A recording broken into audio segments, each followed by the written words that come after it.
Hi, boys and girls. I hope everybody is doing well. Today, I'm going to do a little read aloud for you that goes along with your lesson for the week. This is for reading, and this is our read aloud book that we would usually read on day one. And today's title is called Curious George Makes Pancakes by Margaret and H.A. Ray. Does anybody have any predictions about what this story is going to be about?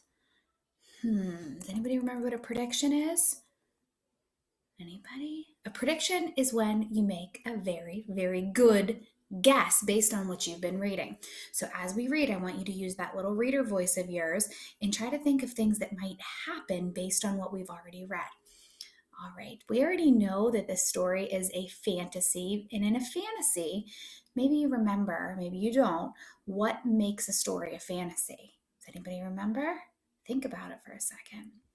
A fantasy is what happens when you read a story and it has animals that do things that people would usually do. So something that people would usually do would be make pancakes. Do you think it's possible for Curious George to really make a pancake? Probably not. But that's what makes it a fantasy. So let's go ahead and read this story. And fantasies are fiction. Fiction means that it's fake. All right, here's our title page with the title again. Curious George Makes Pancakes. All right, let's get started with our friends. This is George. George was a good little monkey and always very curious. One morning, the man with the yellow hat woke George early. Time to get up, George, he said. The pancake breakfast is today. All right, use that little reader voice to try to make a prediction. Wonder what's going to happen for the day. George loved the pancake breakfast. It was a fundraiser held every year to make money for special programs at the Children's Hospital. Besides eating pancakes, there were all kinds of fun games to play. Even the mayor came to play and eat, but first he gave a welcome speech. The mayor? I wonder what a mayor is. Probably somebody that's pretty important if he's going to be talking at this big event. Thank you all for coming, the mayor said. We appreciate your generous support. He thanked all the volunteers who were helping that day, and finally he said, please enjoy yourselves and the pancakes. That word volunteers, we've heard that before. Volunteers are people who help. When the mayor finished, the man with the yellow hat said, George, I'm going to buy our tickets. Please wait here and don't be too curious. George waited like a good little monkey, but something smelled good. Make a prediction. I wonder where George is going to go. What do you think he smells? Could it be the pancakes? George was curious. That means he wants to know more. Let's read to find out what happens. He followed the delicious smell and found a whole griddle full of pancakes. George watched as the man poured little batter circles and flipped them up in the air. It looked like fun to make pancakes. Oh boy, my little reader voice is already going off. It's thinking, I bet George is going to try to make pancakes. George wanted to help. On a table near the griddle was a basket full of blueberries. These pancakes need blueberries, George thought, and he sprinkled some on top. Meanwhile, the man at the griddle was so busy he didn't notice the little monkey helping him, but the line grew and grew. I wonder why the line's growing. Could it be the blueberries that George is adding to the pancakes? George's pancakes were a hit. Soon everyone wanted them, and the man could not keep up. Please wait, he said to someone holding an empty plate.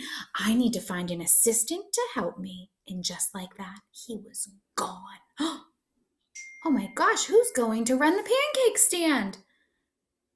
The chef is gone. What's an assistant? Does anybody know that word? Sometimes in class I'll ask for an assistant. And the sentence said, I need to find an assistant to help me. An assistant is somebody who helps. George looked at the people waiting in line and then at the empty griddle. Why, he could make pancakes. He could be the assistant. Was he kind of already being the assistant?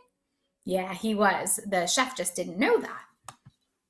George poured the batter into nice round circles. Next, he added the blueberries. He waited just a minute to let the pancakes cook. Then he flipped them over. And last, he added syrup. Mmm. In my brain, my little reader voice is thinking about how delicious pancakes sound right now. When was the last time I had pancakes? Yesterday. That's a good connection we can make to the story. The line for pancakes was enormous. That means it's really big. But with 4 hands, George made quite a chef, and no one's plate was empty for long. 4 hands? How does George have 4 hands? Does anybody know? He's probably using 1 hand, 2 hands, 3, 4. He's using his feet.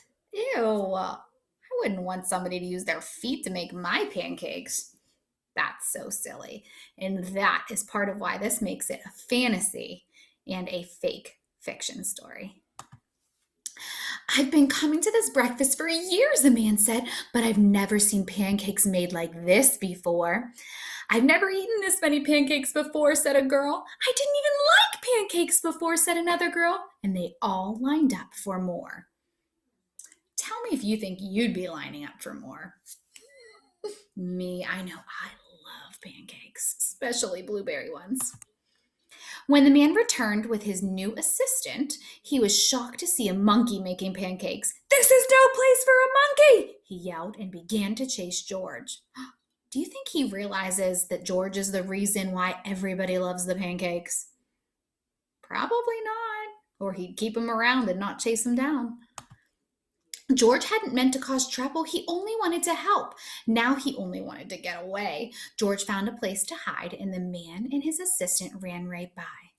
But where did George go? Can anybody see on the picture where George went? Look really, really close and see if you can follow my mouse finding George. George, where are you? There he is. He's hanging. He looks like a prize. Maybe you've been to a carnival or a special place that's a fundraiser or just something fun, maybe at Aloud or Kennywood, where you can play a game and win a prize. He's trying to pretend that he's a prize, and they ran right past him. When it was safe to come out, George jumped down. He was covered in syrup like a pancake, and he was sticking to everything. Ugh. George was curious. Could these napkins help get him clean? What do you think by the look of that picture? Looks like he's got his foot stuck in a napkin, so probably not. Oh no. Now George is stuck to all the napkins. Make a prediction. What do you think he's going to do? How's he going to get them off of him? I guess we'll read to find out. No, the napkins only made it worse. What George needed was some water to wash with. Why, here's the perfect thing. George climbed up. Does anybody know what that is? It's called a dunk tank. Somebody lines up and throws something at him, and I guess we'll read to find out what happens next. This would do the trick for a sticky monkey. George sat on a bench and splashed himself with water. But all of a sudden, make a prediction. What's going to happen if you know what happens with a dunk tank? Splash! George was in the water. What a surprise! George climbed up again and splashed back down. He'd never been in a dunk tank before, and he'd never had so much fun getting clean. Soon, everyone was having fun, and the line at the dunk tank grew even longer than the line for pancakes. Later, the mayor came by. That important guy from the beginning of the story. I've heard all about your delicious pancakes, he said. You've made our fundraiser a big success, and I have a special favor to ask you. He's going to ask him to do something special. That's what a favor is, when you help somebody out. At the end of the day, George got to present that money from the fundraiser to the president of the hospital. Awesome. Thanks to you, George. This has been our best year ever, she said. Will you come back and make pancakes again next year? George nodded and everyone cheered. Let me see you pretend like you're cheering if you're happy for something. Maybe you're going like this. Maybe you're giving a round of applause. Maybe you're raising the roof. Woo, woo. Awesome. Awesome. Awesome. I hope you guys like the story, and I hope that you were able to interact and answer some of my questions and make some predictions. Maybe you can think now about your favorite part of that story. Anybody have a favorite part? I know what my favorite part was. My favorite part of the story was when George got stuck to all the napkins and he didn't know what he was going to do. Pretty awesome. All right. Well, thanks for listening in, guys. I hope this turned out okay, and feel free to watch again.